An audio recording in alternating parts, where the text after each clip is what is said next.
pas très belle la France en ce moment. Alors, ça serait une très belle décision que pourrait prendre Macron à 90 ans. Donc, c'est l'ultime combat qui la ferait un peu briller. À 91 ans, Brigitte Bardot a prononcé une phrase qui a fait frémir la France. La laideur règne en France.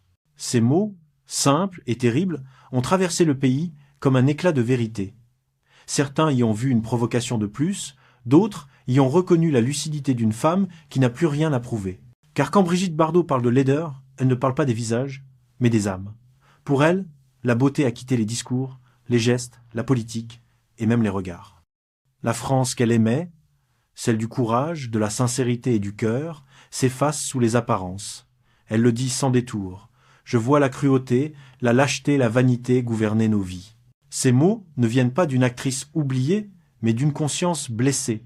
La femme qui jadis symbolisait la beauté incarne désormais la désillusion d'un pays. La presse s'est enflammée, les réseaux ont explosé. Certains la jugent excessive, d'autres la remercient d'oser dire ce que tant de Français ressentent en silence. Mais au-delà du scandale, une question demeure. Pourquoi maintenant? Qu'est-ce qui a poussé Brigitte Bardot, à 91 ans, à parler ainsi? Voici l'histoire derrière la phrase qui a réveillé la France.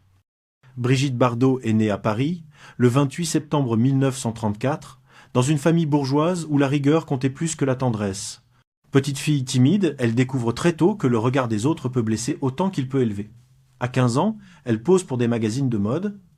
À 22, elle devient le visage d'une révolution silencieuse. En 1956, et Dieu créa La femme fait d'elle un mythe.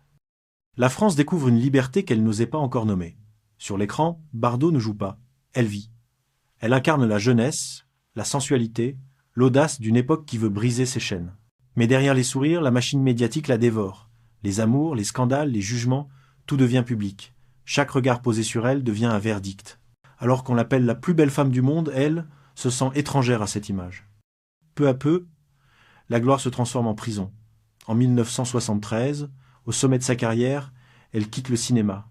Elle choisit le silence, les animaux, la vérité. Cette rupture marque un tournant. L'icône devient militante. La beauté devient conviction.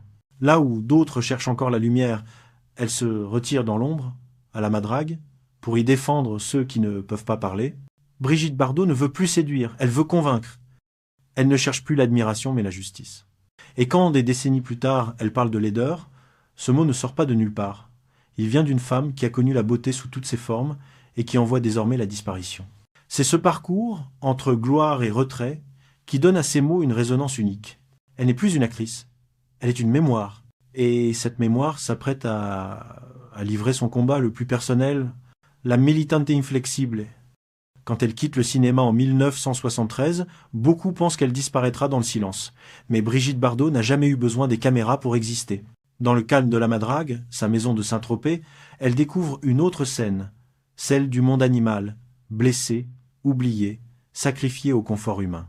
Ce qu'elle voit la bouleverse plus que tous les drames qu'elle a joués. Elle dit « J'ai tourné la page du cinéma pour écrire celle de la compassion ». En 1986, elle crée la fondation Brigitte Bardot. Son but est simple et absolu, défendre ceux qui ne peuvent pas se défendre. Dès les premiers jours, elle consacre sa fortune, son nom et sa réputation à cette cause.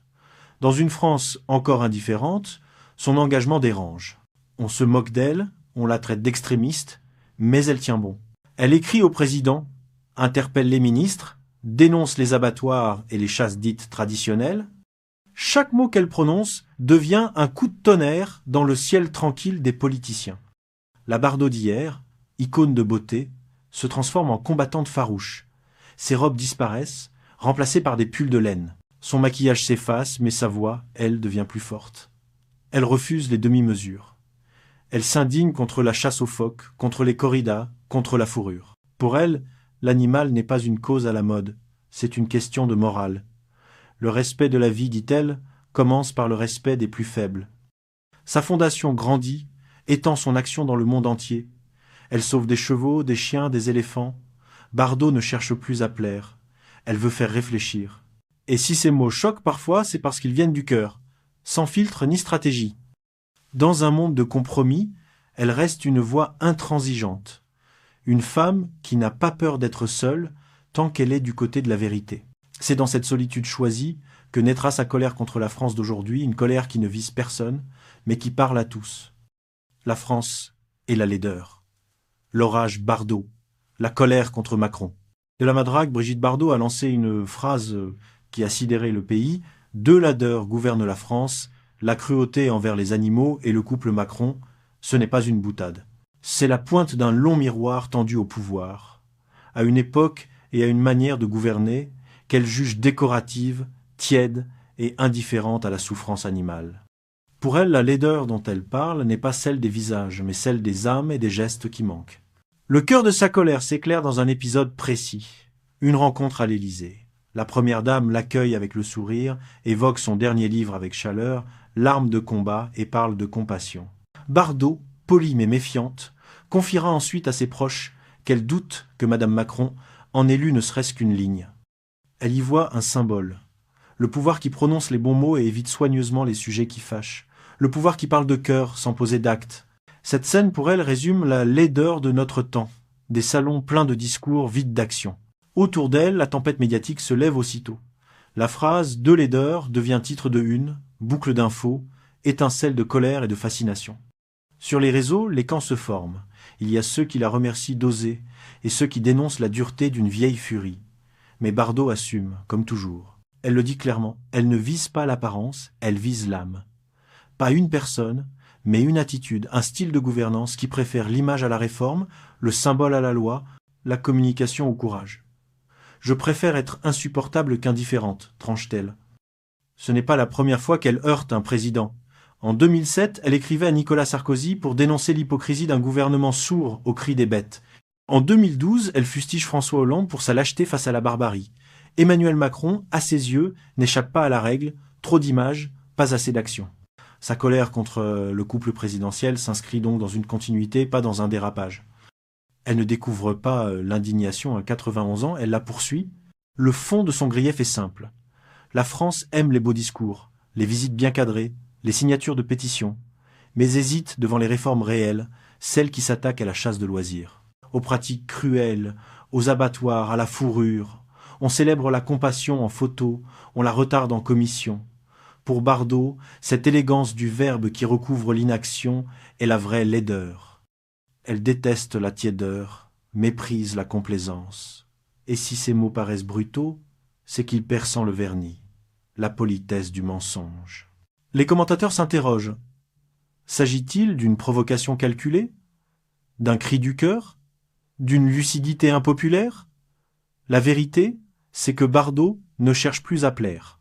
Elle n'a ni parti, ni carrière à sauver. Elle a une cause, et la cause ne se satisfait pas des sourires. Son orage contre Macron est d'abord un orage contre l'indifférence systémique. La France qu'elle aime n'est pas celle des salons, c'est celle des gestes concrets, de la protection des faibles, d'une décence sans caméra. Dans ce tumulte, le pays se redécouvre partagé, lassé des outrances, mais touché par une franchise qui ne se monnaie pas. Et si la phrase est dure, c'est qu'elle frappe au centre. Bardot tend à la France son propre reflet. Elle rappelle qu'un pouvoir qui parle d'amour tout en fermant les yeux sur la souffrance fabrique la laideur qu'il prétend combattre. Son indignation contre le couple présidentiel n'est pas un règlement de compte. C'est la continuation d'une vie passée à demander moins d'effets et plus d'âme. Au bout du compte, son coup de tonnerre n'insulte personne. Il accuse une habitude. Il ne condamne pas un visage. Il condamne le vide. Et s'il choque, c'est peu. Être parce que derrière le bruit de nos certitudes, la voix de Bardot rappelle encore une évidence. Un pays sans acte de compassion devient un pays sans lumière. Voilà, pour elle, la vraie définition de la laideur qui règne. Et voilà pourquoi sa colère contre Macron dépasse Macron. Elle vise la France quand la France oublie le courage. Rumeur de mort. Quelques jours après sa phrase sur la laideur, une nouvelle étrange surgit sur les réseaux. Un message anonyme affirme que Brigitte Bardot aurait quitté ce monde.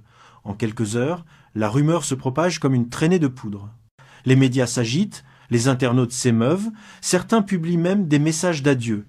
Les chaînes d'information reprennent l'alerte sans vérifier. Le pays retient son souffle. À la Madrague, le téléphone sonne sans arrêt.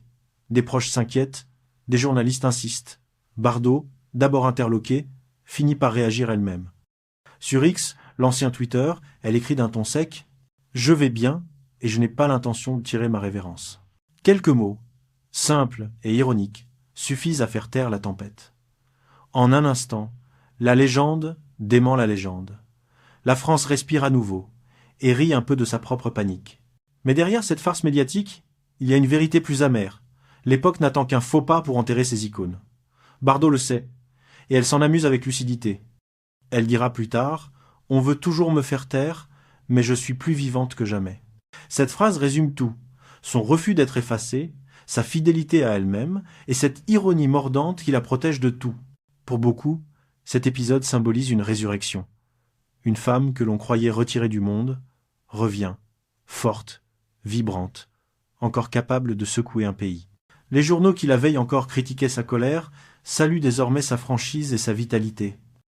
À 91 ans, elle ridiculise une génération de rumeurs, de mensonges et de précipitations. La légende, une fois encore, prend le dessus sur la fiction. Dans les jours qui suivent, elle reprend ses habitudes. Les matinées avec ses animaux, les lettres de sa fondation, les appels de bénévoles. La polémique, comme toujours, la laisse indifférente. Elle n'y voit qu'une preuve de plus que la société moderne préfère les émotions rapides à la vérité durable. Son message, en revanche, demeure clair. Tant que sa voix peut se faire entendre, elle continuera à parler. Et dans ce monde où tout passe si vite, sa simple présence devient un acte de résistance. Ainsi, cette rumeur qui voulait la faire disparaître aura eu l'effet inverse. Elle l'a rendue plus présente que jamais. Brigitte Bardot, silencieuse mais implacable, prouve une fois encore que la sincérité ne s'éteint jamais vraiment. Elle le dit avec ce ton unique, mi-doux, mi-cinglant. On m'a enterré trop tôt, comme d'habitude, mais moi je suis encore là et je regarde. À la Madrague, le temps semble suspendu. Le jardin embaume le sel et le romarin. Les chiens dorment au soleil, les chevaux broutent derrière les murs blancs, et dans la maison règne un calme que seule la mer trouble parfois. C'est là, entre le murmure des vagues et le cri des mouettes, que Brigitte Bardot vit ses journées. Loin des caméras, mais jamais loin du monde. Elle se lève tôt, écrit encore des lettres, signe des pétitions, répond aux bénévoles de sa fondation. Chaque matin, elle parcourt les dossiers de sauvetage d'animaux. Chiens maltraités, chevaux abandonnés, refuges en détresse. Son combat continue, plus discret, mais tout aussi déterminé. « Je me reposerai quand les animaux seront tranquilles », répétait-elle souvent. Cette phrase, devenue emblématique, résume sa fidélité à elle-même. Même affaiblie par l'âge, elle refuse la résignation. La compassion est devenue son souffle. Ses proches racontent qu'elle passe de longues heures sur la terrasse, le regard tourné vers la mer. Elle parle à ses bêtes comme à des confidents. Parfois, elle relit les lettres de ceux qu'elle a inspirés. Des jeunes femmes qui lui écrivent qu'elle leur a appris à être libre, des militants qui la remercient d'avoir ouvert la voie. Dans ce silence peuplé de gratitude, elle mesure la trace qu'elle laissera. Brigitte Bardot n'a pas bâti d'empire, elle a bâti une conscience. Elle a rappelé à la France que la beauté ne vaut rien sans le courage et que la liberté n'a de sens que si elle inclut la tendresse. Sa fondation aujourd'hui agit dans plus de 60 pays, soutenant des milliers d'associations, mais son véritable héritage n'est pas seulement dans ses chiffres, il est dans les cœurs, dans cette idée simple qu'elle a rendue indestructible. La compassion est une forme de force. À 91 ans, elle ne cherche plus à convaincre, elle veut seulement laisser derrière elle un pays un peu moins indifférent. Et quand le soleil se couche sur Saint-Tropez, son ombre se mêle à celle des pins. La légende s'efface doucement, mais la voix demeure. À 91 ans, Brigitte Bardot n'attend plus rien de la France. Elle lui parle encore comme on parle à un amour déçu. Elle a connu la beauté, l'ivresse de la gloire, la solitude des grandes âmes, et aujourd'hui elle contemple un pays qui vacille entre mémoire et oubli. Ces mots durs ne viennent pas du mépris, mais d'une fidélité qui fait mal. Elle dit « J'ai aimé la France plus qu'elle ne s'aime elle-même ». Son regard, autrefois tourné vers les projecteurs, cherche désormais la lumière ailleurs, dans les yeux d'un animal sauvé, dans le silence de sa maison, dans la franchise d'une vérité sans décor. La femme que le monde a désirée incarne désormais la franchise que le monde craint. Sa colère, si souvent mal comprise, n'est qu'une forme d'amour exigeant celle qui refuse de se taire devant la laideur, parce qu'elle croit encore à la beauté. Et est-ce là son ultime message? La beauté n'est pas dans les visages, mais dans le courage d'être sincère. Brigitte Bardot s'efface peu à peu, mais ce qu'elle laisse derrière elle ne s'éteindra pas. Une idée, une voix, une conscience. Elle a rappelé que la France pouvait être dure, mais qu'elle savait encore écouter ceux qui osent déranger. Quand le vent du soir passe sur Saint-Tropez, on pourrait croire qu'il emporte avec lui son rire d'autrefois. Mais si l'on tend l'oreille, on entend encore sa phrase comme un écho venu du cœur. La laideur règne peu être en France, mais la beauté, la vraie, ne meurt jamais.